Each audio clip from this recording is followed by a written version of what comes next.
What is up, people? Welcome back to my channel. My name is Mayur. You're watching The Bearded Geek. Today we're going to talk about how can you grow on Pinterest without investing a single penny from your pocket. So stay tuned till the end.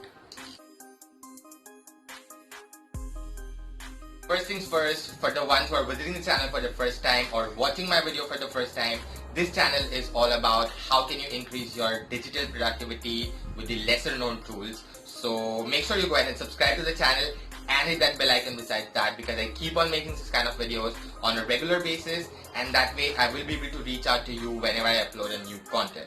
Without any further delay, let's get started with the video. So when I started my Pinterest account, I went through a lot of videos and blogs that told me how to grow on Pinterest. One thing actually that I was able to notice is that a lot of people would tell you that you need to have a separate digital strategy, you need to have a keyword research strategy, you need to invest some money in Pinterest if you want to grow on Pinterest. But honestly, it did not work that way for me. I started posting on Pinterest, I started pinning articles on Pinterest, and within a time span of 2 months, I had some nearly 20,000 monthly viewers without investing a single amount. So I think it's not something that you need to focus on all these particular things. The things that you need to focus on, the first thing is you would need to go ahead and select your niche. Without a niche, you're not going to build an audience, because the audience will, if you post like some food item on one day and then you post a tattoo item on the other day, it's not going to work, because the audience won't understand whether they are supposed to follow you, they are supposed to engage with your audience, your articles, or they are not. So you need to figure out, the first thing you need to do is you need to figure out a niche. My niche is digital marketing or productivity tools. So I started writing articles about that, and I just started pinning on Pinterest. The second thing that you need to do is, whenever you're posting or whenever you're pinning on Pinterest, you need to add descriptions. Now understand one thing, unlike other social network platforms, Pinterest is one of the search engines. Whenever people search something on Pinterest, those keywords, again, the keywords are going to help your post to come up and show to the audience. So you need to, a lot of people, what they do is they would just go ahead and start sharing it on Pinterest, like just click the share button or save the pin. But if you're doing it correct, if you want to actually see that result, you need to add descriptions which are at least 500 characters, because without that, Pinterest, the algorithm is not going to show your post. So do not just share or just pin on Pinterest, you need to write some description about your posts. The third thing that you need to do is join group boards. Now group boards can drive tons and tons amount of traffic on your particular blog or on your YouTube channel. If you are not aware what exactly is a Pinterest group board, Pinterest group board is basically a board on which it has multiple contributors. Let's say like I have a friend circle, or I have a friend circle of bloggers. We are 5 bloggers, and we have a separate group board which is dedicated to digital productivity tools, or let's say it has a digital marketing tools is the name of that particular board. What you do is you invite collaborators, or you join for the existing group boards, and you start pinning your pins. Now there would be certain rules and regulations that you would be able to see on that particular group board before you join to get the permission from the admin. But group boards is something which is a really great strategy for getting traffic for your blog or your YouTube. So the third thing that you need to do is start searching for group boards which are related to your niche, which are related to your topic. Go ahead and join them and start sharing your blogs over there. The fourth thing is you need to create a lot of boards. Now, what people do generally is people would create a single board of their own and then expect that people start going ahead and saving that particular board. But you need to also understand that people are coming on Pinterest to check out a variety of content. So for example, if you create a board of social media and you just pin all the pins under social media for, let's say, Instagram, LinkedIn, Twitter, Facebook, Quora, and if someone finds a particular pin in that particular board, they are just gonna save that particular pin, but they will not save that board, because they are not interested in, like, how do I put it? For example, if I want to search Instagram, how do I grow on Instagram? And if there is a relevant pin in your board which has how to grow on Instagram, people will only save that. I will save that particular pin. I will not save your board, wherein I'm losing the visibility of my board, because there are other 10 pins which are which are relevant, which might be relevant to Instagram, which are relevant to the other social network platforms, but I am only interested in looking at Instagram. So you should not create a board that is vague. Like I said, a social media board. You would rather go ahead and customize it further, saying social media, and then you can create a section. There is an option of creating sections of Instagram, LinkedIn, Twitter, Facebook. That way it would be more easier and more accessible for people. In order, for example, if a person is just interested, like how to get your first 1,000 followers on Instagram is one pin that you have saved in Instagram board. The second pin that you might share is how do you go ahead and start an Instagram marketing campaign. That would be a pin which is more relevant for that particular audience. So what the audience is going to do is they are going to save that entire board, and when they save that entire board, what it does, it boosts your visibility. It's going to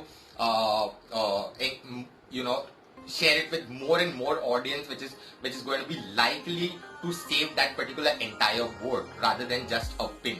So you need to go ahead and sign in for, join the group boards for Pinterest and see the wonder, because trust me, it drives a ton lot of traffic.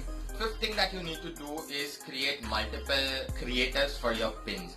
Now you might have one single link for sharing on your Pinterest account, but how that particular pin creative looks makes a major difference, because there is a possibility that some people would not find your A creative appealing, so they would click on the B creative. You need to create more and multiple creators for your Pinterest which are driving to the same particular link.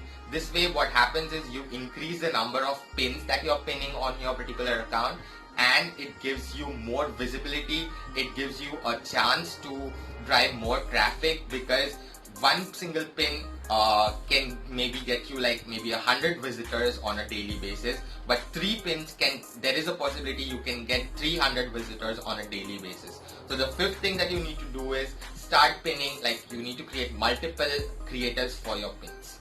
The sixth thing that you need to do is you need to pin relevant pins of other bloggers or other pinners, because that's how your boards are going to get more reach.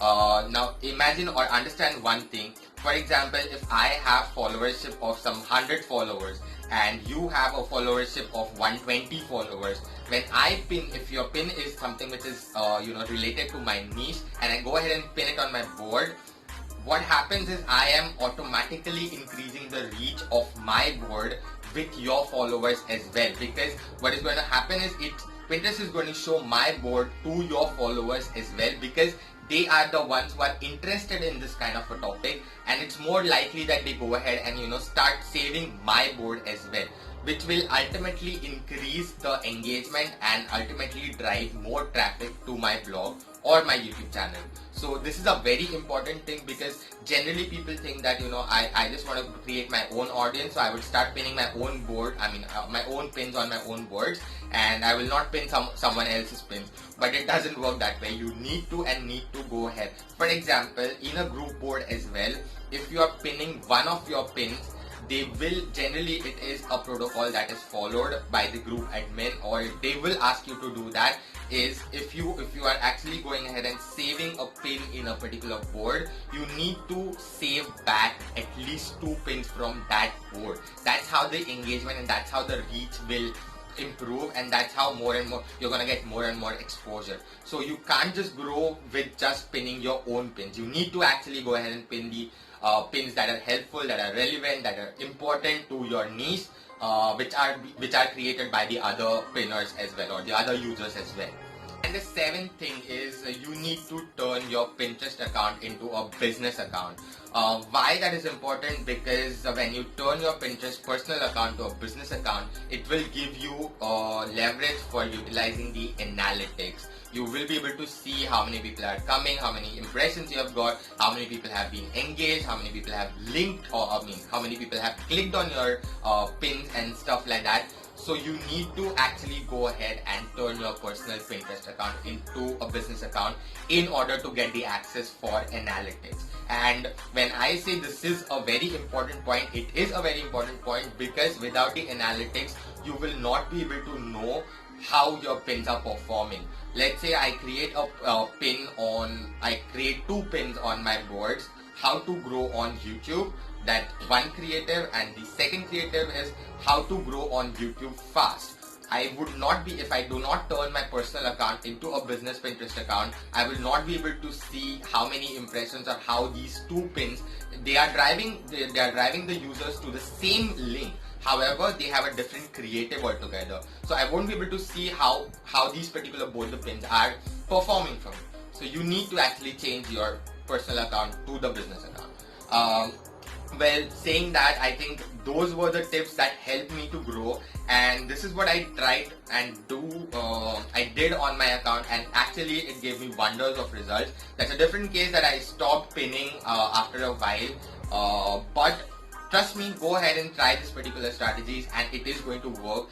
The best part is you do not need to invest a single amount, and it just takes maximum 10 minutes of your time, maximum 10 minutes. Like just while before sleeping or something like that, if you feel. The best time to pin on Pinterest for me, I am from India, it has worked for me is between 7:30 in the evening till 10:30 at night. So try to go ahead and pin your pins between this timings. It would work more better because that has worked for me, especially my followers or my audience is online at that particular time. So that was another thing that I wanted to say. That was it from my end. That was something which I felt like sharing, or I thought it would be helpful for you guys. If you have not yet subscribed to the channel, guys, go ahead and subscribe to the channel. If you find this video helpful, if the tips were helpful for you, please hit the like button and let me know in the comment section.